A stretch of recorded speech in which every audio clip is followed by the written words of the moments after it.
Bismillahirrahmanirrahim. Assalamualaikum warahmatullahi wabarakatuh. Halo teman-teman, berjumpa lagi dengan saya. Ini pertama kalinya saya ngisi di EduFox dengan temanya menjadi perhiasan di tengah luasnya dunia.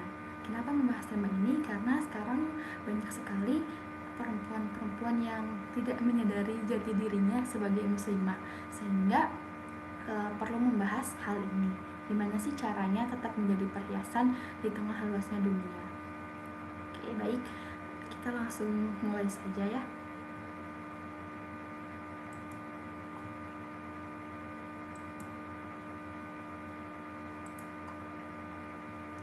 Ini judulnya menjadi perhiasan di tengah luasnya dunia.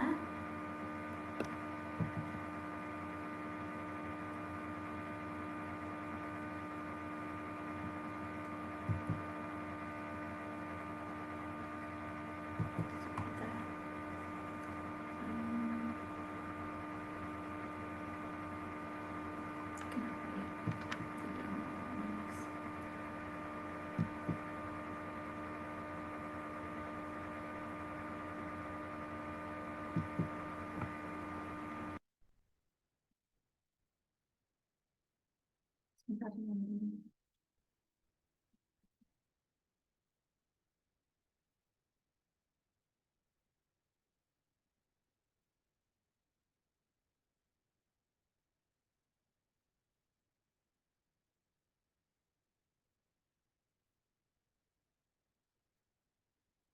Nah, ini profil singkat saya.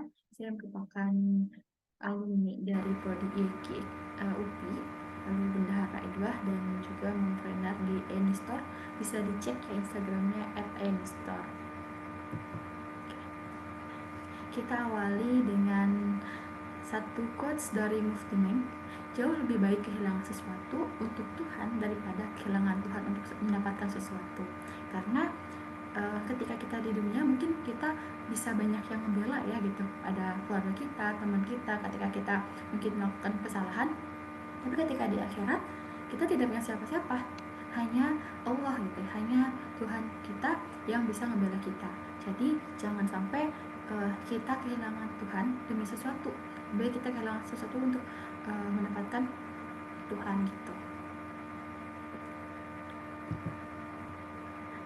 Karena kenapa kayak gitu? Ini nih, misi penciptaan manusia, misi penciptaan kita. Kenapa sih kita diciptakan? Kenapa kita dilahirkan di dunia ini? Karena Allah berkata dalam firman-Nya surat Az-Zariyat ayat 56, dan aku tidak menciptakan jin dan manusia melainkan supaya mereka beribadah kepadaku. Nah, tadi relate ya dengan quotes di awal, jangan sampai kehilangan Tuhan karena sesuatu, karena kita diciptakan itu untuk beribadah kepada Allah, kepadaku gitu ya, kata Allah itu. Jadi jangan sampai kita lupa dengan misi penciptaan kita. Lalu kita sebagai muslimah itu memiliki fitrah. Yang pertama itu kita muslimah tidak sama dengan laki-laki. Ini sudah Allah katakan di Quran surat Ali Imran ayat 36.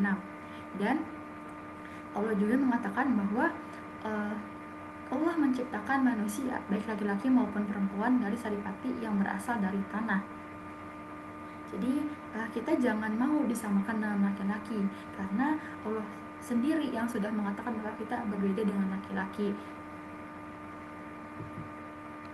Nah, sini menjadi perempuan, menjadi wanita itu takdir, karena kita tidak bisa memilih kita dilahirkan ingin menjadi laki-laki ataupun perempuan, tapi menjadi soleha atau enggak itu pilihan. Karena soleha itu ditentukan bagaimana kita bersikap, bagaimana kita bertindak gitu. Berbeda dengan menjadi perempuan, kita sejak lahir ya udah gitu ya langsung jadi perempuan, gak bisa pilih-pilih, gak bisa tuh ketika gede aku pengen jadi laki-laki, aku mau beralih jenis kelamin, itu nggak bisa, karena Allah sudah menakdirkan kita menjadi perempuan. Jadi ketika kita tidak menerima dengan keperempuan kita ini, ya kita bisa berdosa gitu. Your time is your choice. Jadi ya pilihan kita mau solehah atau enggak. Dan ini waktunya untuk kita memilih.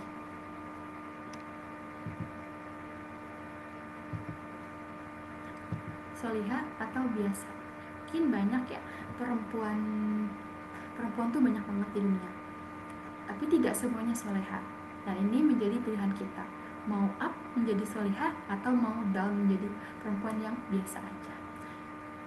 Pasti dong teman-teman pengennya jadi solihah ya. Kenapa sih harus memilih menjadi wanita solihah? Emang ada apa gitu?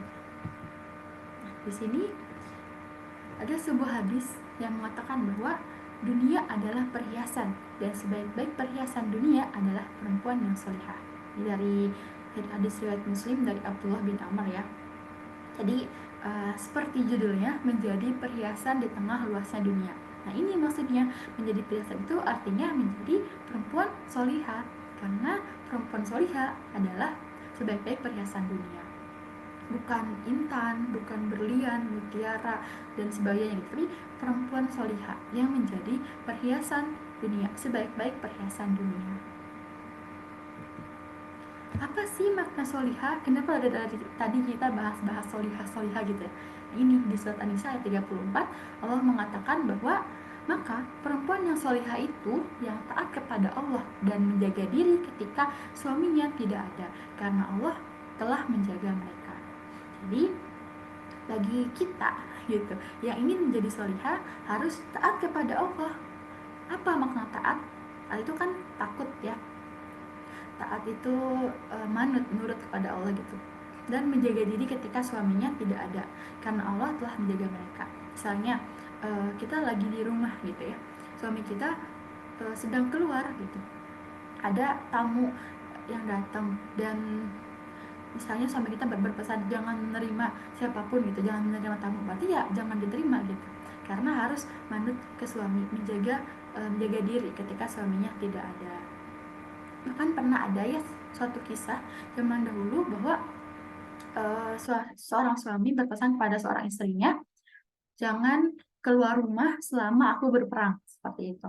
Lalu ada saudaranya datang ke rumah ketika suaminya sudah pergi berperang, mengatakan bahwa ibumu sakit gitu.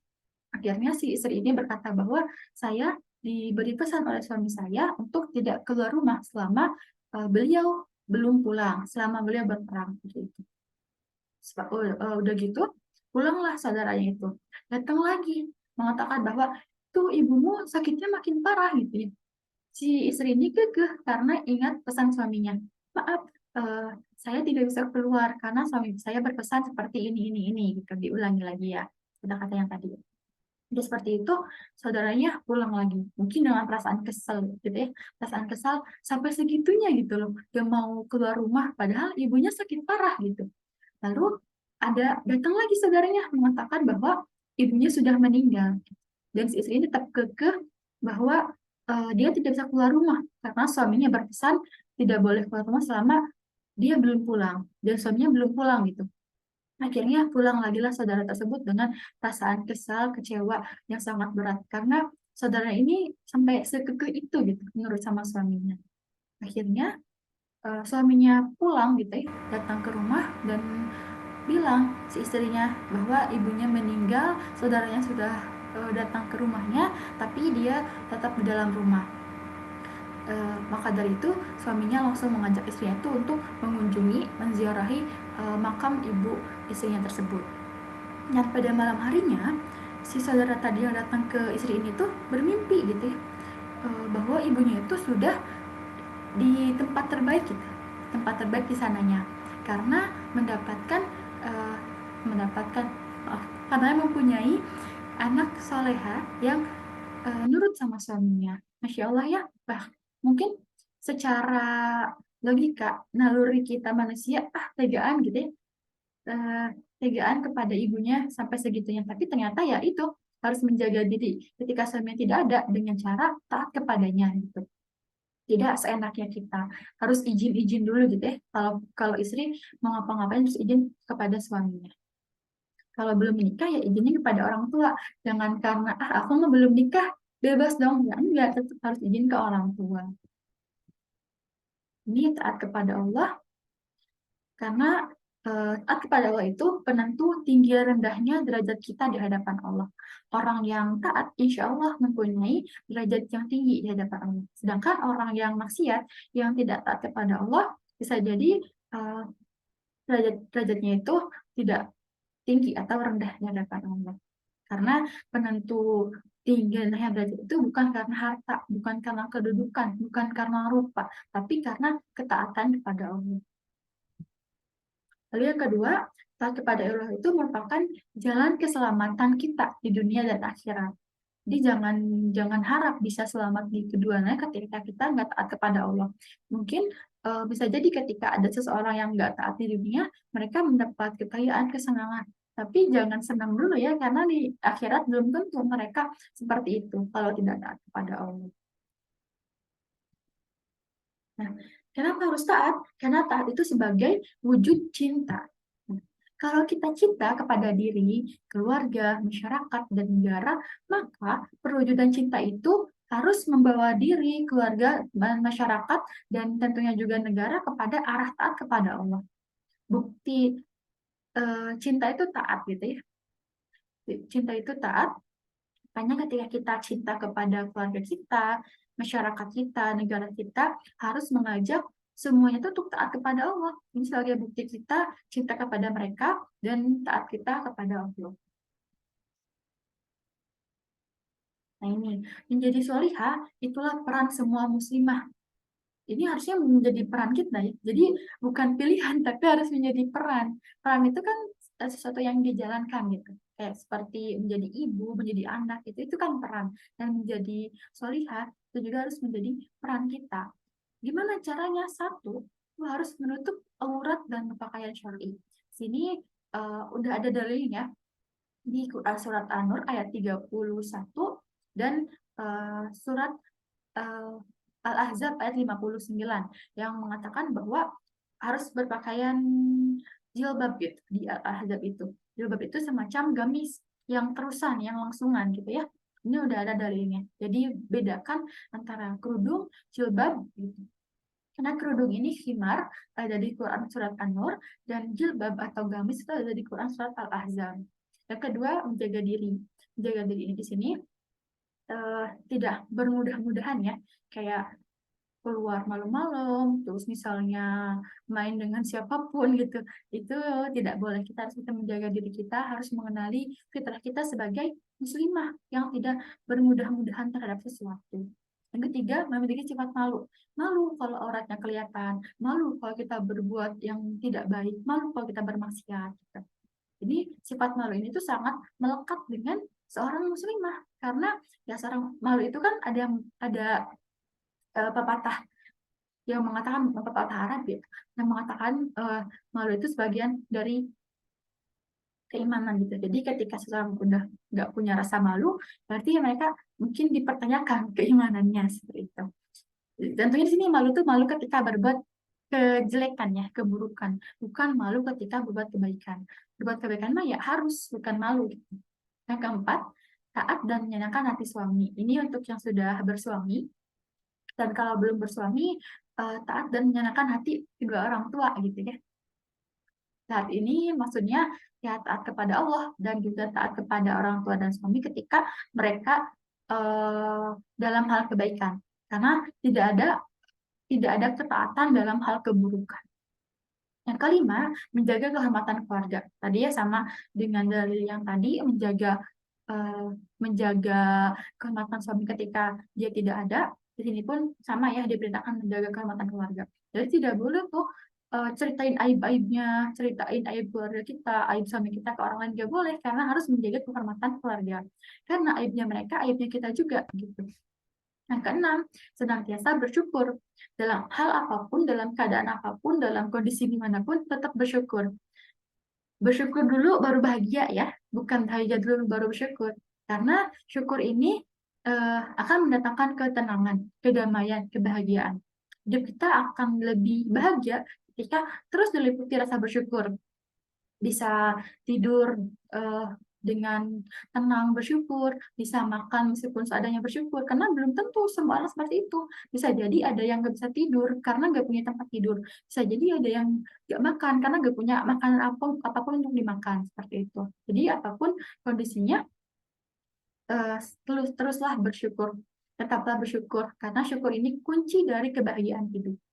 Dan yang ketujuh, berdandan pada tempatnya. Nah, maksud di sini tuh berdandan ya jangan di luar ya, jangan tabaruj, jangan menunjukkan keelokan kita ke yang nggak seharusnya. Berdandan pada tempatnya ya ketika di rumah, ketika untuk suami gitu. Jangan untuk yang lainnya. Ada lagi? Oke, kalau ada boleh diketik di chat box ya. Nah, tadi kan seharusnya muslimah itu seperti tadi ya, punya rasa malu, terus menjaga diri, menjaga kehormatan keluarga. Tapi fakta muslimah hari ini, nah di sini viral sejoli di Malang diduga berzina di anak warga. Ini muslimah gitu ya, berzina ketahuan, subhanallah. Terus yang kedua, diduga zina telantarkan istri anggota DPRD Maluku dipolisikan. Ini istrinya ditelantarkan karena suaminya berzina. Yang ketiga nih, 3 anak digorok ibu di Brebes, 1 tewas, 2 dilarikan ke rumah sakit. Ini sempat viral ya. Nah ini seorang ibu mau membunuh 3 anaknya. Arti saking apa gitu ya, saking mungkin udah banyak pikiran gitu, udah bingung harus gimana gitu, dan banyak permasalahan sehingga membuat ibu ini tega berlaku seperti itu. Lalu ini yang keempat, tega ibu di Kalteng bunuh anak pakai parang lalu buang ke sungai. Sebenarnya ngeri banget ya baca judulnya juga, gimana kalau lihat kejadiannya gitu. Itu banyak fakta-fakta ibu-ibu tuh seperti ini sekarang gitu. Karena apa? Karena mungkin banyak masalah yang menghimpit mereka, banyak pikiran-pikiran dan keadaan juga yang membuat mereka seperti itu, akhirnya tega kepada anaknya sendiri. Padahal seharusnya seorang muslimah tidak seperti itu gitu. Belum lagi fakta riba, fakta gibah, dan masih banyak lagi yang lainnya. Fakta-fakta muslimah hari ini yang justru jauh dari Islam, yang justru jauh dari kata solihah gitu.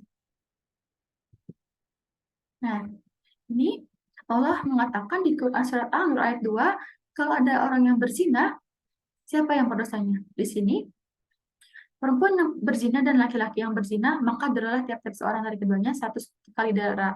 Dan janganlah belas kasihan kepada keduanya, mencegah kamu untuk menjalankan agama Allah. Jika kamu beriman pada Allah dan hari akhirat, dan hendaklah pelaksanaan hukuman mereka disaksikan oleh sekumpulan orang-orang yang beriman. Nah, kalau ada yang zina dan kita diem aja, kita ikut dosa loh. Gitu. Karena ini harus didera. Tergantung dia yang zina itu udah nikah atau belum, karena hukumannya berbeda. Tadi kan ada 2 kasus yang berzina. Nah, seharusnya mereka itu ya dihukum ini, biar apa? Biar jera, biar orang-orang juga takut ya, tidak tidak mengikuti jejak langkah untuk berzina. Karena hukuman dalam Islam itu sifatnya 2, itu untuk menghadirkan rasa jera dan untuk menjadi pelajaran agar tidak diikuti oleh yang lainnya. Ini tadi ada juga kasus yang membunuh anaknya sendiri, bahkan 3 anak, 2 anak gitu. Subhanallah. Nah, di sini Allah mengatakan bahwa orang-orang yang beriman diwajibkan atas kalian kisos berkenaan dengan orang-orang yang dibunuh, orang merdeka dengan orang merdeka, hamba dengan hamba, dan wanita dengan wanita. Nah, di sini harusnya kisos ya, jadi dengan hukuman yang serupa ya, gitu. Jadi ketika ada orang yang membunuh tanpa alasan syar'i, tanpa alasan yang betul itu di dalam Islam, maka dia harus dibunuh lagi gitu, karena biar ada efek jerah dan tidak diikuti oleh yang lainnya. Jadi Al-Baqarah ayat 178. Lalu, nah, jangan sampai kita pandai urusan dunia tapi bodoh urusan akhirat. Rasulullah bersabda, sesungguhnya Allah Ta'ala membenci orang yang pandai dalam urusan dunia dan bodoh dalam perkara akhirat. Jangan sampai kita mungkin gelarnya sampai profesor, doktor, tapi kita nggak tahu dengan hukum-hukum Islam, nggak tahu dengan hukum-hukum Allah. Kita mungkin hafal hukum pidana, hukum perdata, eh, ayat sekian, pasal sekian gitu ya, undang-undang sekian. Tapi kita nggak tahu gimana sih dalam Islam hukuman ini. Jangan sampai kita seperti itu ya. Mungkin kita juga pandai urusan dunia, pandai bisnis, banyak omsetnya gitu ya. Untungnya udah miliaran, ratusan juta gitu per bulan. Tapi kita nggak tahu bahwa bisnis kita tuh udah sesuai syariah atau belum kayak gitu. Jadi jangan sampai kita pandai urusan dunia tapi bodoh urusan akhirat. Nah, ini contoh pelajar solihah di masa Nabi. Jadi yang solihah itu udah ada contohnya dari sejak zaman dulu, sejak zaman Nabi. Gak cuman untuk apa namanya, gak cuman kayak cuman satu dua ya, tapi banyak banget ini. Ada yang jadi ibu sekaligus istri gitu. Yaitu Ibunda Khadijah. Beliau merupakan teladan perempuan yang Masya Allah luar biasa, menjadi ibu soleha, istri soleha gitu, dan juga pedagang yang Masya Allah ya, sukses pada zamannya. Lalu ada Aisyah binti Abu Bakar, ada Fatimah binti Al-Hasan, Fatimah binti Abdurrahman, Al-Shifa, dan yang lain-lainnya. Ini banyak sekali. Kita bisa mungkin mencontoh satu atau dua sahabiah gitu, ataupun ini perempuan-perempuan solihah. Ada istri-istri Nabi juga Masya Allah ya, ada juga perempuan-perempuan lainnya, bisa kita jadikan contoh untuk motivasi kita harus seperti apa ketika berada di zaman seperti ini. Nah, di sini ada beberapa keutamaan menjadi solihah. Pertama, wanita solihah itu lebih baik daripada bidadari surga. Ya. Ada sebuah riwayat mengatakan bahwa bidadari surga itu cemburu kepada perempuan solihah gitu. Nah, saking Masya Allahnya perempuan solihah sampai dicemburui bidadari surga gitu ya. Terus yang kedua, wanita solihah bisa masuk dari pintu manapun. Jadi ya bebas, pintu surga itu kan ada beberapa ya. Ada 7 surga, dan kita surganya ada 7, pintunya ada banyak, ada mungkin dari pintu yang rajin duha, pintu yang rajin tahajud, rajin sedekah, dan sebagainya. Dan wanita solihah itu bebas mau masuk dari manapun. Dan ketika seseorang menjadi soleh itu, ingat bahwa perempuan itu membawa surga gitu ya. Di sini dikatakan surga itu di bawah telapak kaki ibu. Tapi ibu yang gimana? Ibu yang soleh tentunya. Karena kalau ibunya ibunya nggak solehah, gimana dia mau mengajarkan untuk masuk surga pada anaknya gitu. Tapi tetap ya, sebagai anak harus bakti kepada ibu, meskipun misalnya ibunya belum baik gitu. Tetap harus berbakti. Namun alangkah akan lebih baiknya kalaupun ibunya itu solehah juga. Jadi anak-anaknya akan mengikuti jejak ibunya. Dan lain-lainnya. Banyak banget tantangan jadi solehah selain 3 ini. Nah, ini mungkin segitu ya materi untuk hari ini. Singkat namun semoga ada yang bisa diambil manfaatnya. Ini ada quotes terakhir. Jadilah muslimah yang memiliki 2 kecantikan. Pertama, cantik luar yang dilindungi hijab syar'i. Yang kedua, cantik dalam yang dihiasi akhlak terpuji. Ini sekian dari saya. Assalamualaikum warahmatullahi wabarakatuh.